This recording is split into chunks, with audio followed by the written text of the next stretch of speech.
நண்பர்கள் அனைவருக்கும் இனிய காலை வணக்கம். இன்றைய தினமணி நாளிதழிலிருந்து நமக்கு பொது அறிவு சம்பந்தப்பட்ட வினாக்கள் என்ன இருக்குது, நடப்பு நிகழ்வுகள் என்ன அப்படிங்கிறத பற்றி பார்ப்போம். தமிழகத்துக்கு இணக்கமான ஆட்சி தேவை என்று உள்துறை அமைச்சர் அமித்ஷா விழுப்புரம் கூட்டத்தில் பேசியிருக்கிறாரு. அந்த டாபிக்லேருந்து நமக்கு என்ன வினாக்கள் இடம்பெற்றுள்ளன அப்படிங்கிறத பார்ப்போம். முதல்ல, ஏழை குடும்பத்தினர் ஆண்டுக்கு ரூபாய் 5 லட்சம் மதிப்பில் மருத்துவ வசதி பெற்றுக்கொள்ளும் வகையில் ஆயுஷ்மான் பாரத் திட்டத்தை பிரதமர் மோடி அறிமுகப்படுத்தியுள்ளார். சரிங்களா?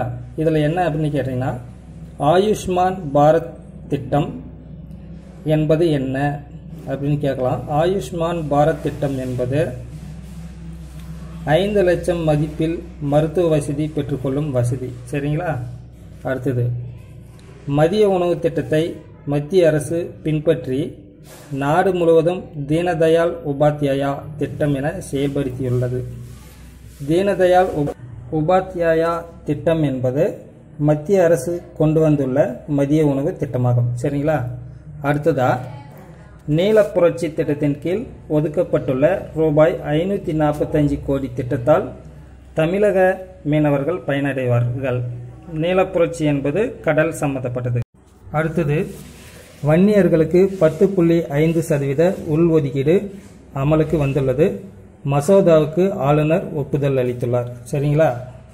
10.5% உள்ஒதுக்கீடு வழங்க இந்த சட்டம் மூலம் வழிவகை செய்யும். அடுத்து, நேற்று பிப்ரவரி 28 தேசிய அறிவியல் நாளாக பல்வேறு இடங்களில் கொண்டாடப்பட்டது. தமிழக தலைமைச் செயலாளர் ராஜீவ் ரஞ்சன் மார்ச் 31 வரை தளர்வுகளுடன் கூடிய பொது முடக்கத்தை தெரிவித்துள்ளார். அடுத்ததா, பழைய அணைகளும் புதிய பிரச்சனைகளும் அப்படிங்கிற தலைப்பிலிருந்து உலகில் கட்டப்பட்டுள்ள மிக பெரிய அணைகளின் கட்டுமான வரிசையில் இந்தியா சர்வதேச அளவில் 3வது இடம் வகிக்கிறதா போட்டிருக்காங்க. அடுத்தது பார்த்தீங்கன்னா, இமாச்சல பிரதேசத்தில் பிலாஸ்பூரில் உள்ள பக்ரானங்கல் அணையில் வண்டல் மண் வீதம் எதிர்பார்த்ததை விட கூடுதலாக அமைந்துள்ளது. சரிங்களா? இதில் பக்ரானங்கல் அணையில் இமாச்சல பிரதேசத்தில் பக்ரானங்கல் அணை உள்ளது. பிலாஸ்பூரில் உள்ளது பக்ரானங்கல் அணை. இதே போல் ஹிராகுட் அணை சாம்பல்பூர், ஒடிசா, மைதோன், கான்பட் மாவட்டம், ஜார்க்கண்ட், கோட் அல்லது பாவா அணை, சிரூர், மகாராஷ்டிரா ஆகிய அணைகளின் வண்டல் படிவம் அதிகமாக இருப்பதாக ஆய்வறிக்கை தெரிவித்துள்ளது. அடுத்ததா, மக்கள் வாழ்க்கை தரத்தை மேம்படுத்த அறிவியல் வெங்கையா நாயுடு பேச்சு.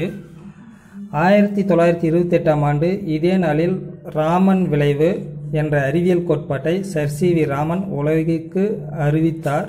இந்த நாள் தேசிய அறிவியல் தினமாக கொண்டாடப்பட்டது. அதாவது 1928 பிப்ரவரி 28 தான் நம்ம தேசிய அறிவியல் தினமாக கொண்டாடப்பட்டு வருகிறோம். சரிங்களா? அடுத்தது, சீனாவுடன் பொருளாதார உறவை வலுப்படுத்த வேண்டும். மத்திய வெளியுறவு செயலர் ஹர்ஷவர்தன் சிரிங்லா. உலக அளவில் மிகப்பெரிய பொருளாதாரத்தை கொண்ட உலக நாடுகளில் சீனாவது 2வது. அடுத்ததா, மடகாஸ்கருக்கு இந்தியா நன்கொடை.